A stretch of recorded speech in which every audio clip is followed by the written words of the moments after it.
So, when I say the word refinery, what pops into your head? Probably oil, right? Gas? But what if we took that exact same idea, taking a raw, messy input and turning it into something super valuable, and applied it to industrial waste? Well, that's the whole concept behind the 905 Wood Digital Refinery. They're building what they call an architecture of circularity. For pretty much all of history, we've looked at industrial byproducts, the sawdust, the offcuts, the scrap, as the end of the line. It's just junk, a problem you pay someone to haul away. But what if we've been looking at it all wrong? What if that pile of sawdust, that mountain of wood scraps, wasn't the end, but the beginning of something new? Something way more valuable and totally circular. That's the big idea we're going to unpack today. And honestly, it could completely flip how we think about industrial waste. Okay, so before we can really get the solution, we've got to understand the problem. And in Ontario, Canada, it's a huge problem. We're talking millions, and I mean millions, of tons of wood waste coming from construction, demolition, manufacturing, you name it, every single year. And this slide, right here, this really gets to the heart of why this is all happening now. It's about money. Look at those numbers. If you're a company in Toronto and you just toss all your waste together, it's going to cost you almost $190 a ton to dump it. But if you take the time to separate out that clean wood, boom, the price drops a lot. And that gap, that price difference, that's the secret sauce.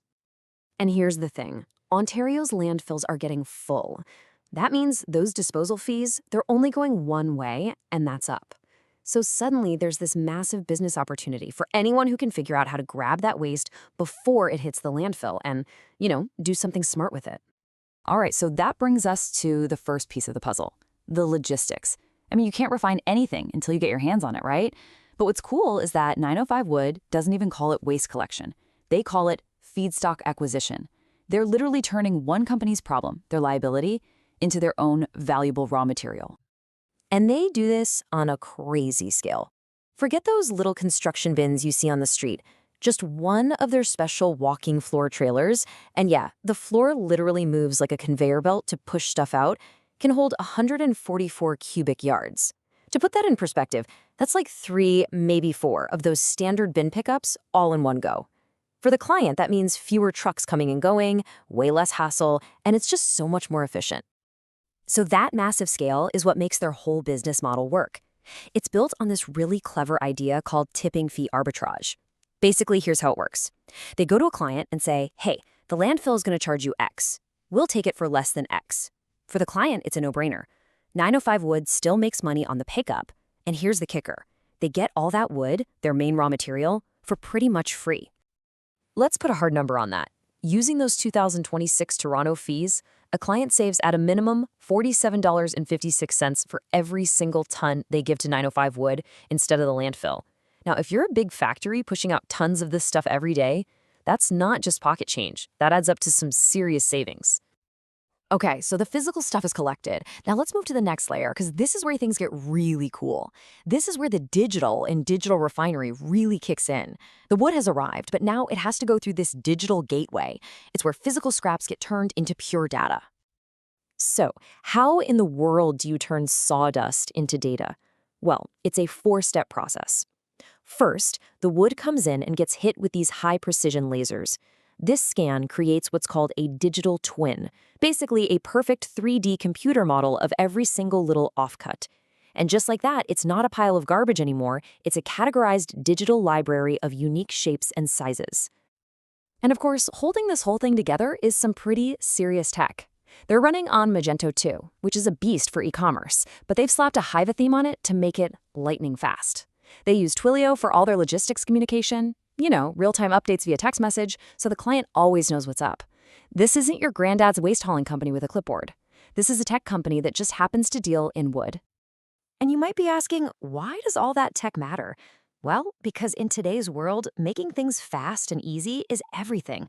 They got their website load time down to 1.5 seconds. That means booking one of those huge trailers is now as simple as ordering a pizza online.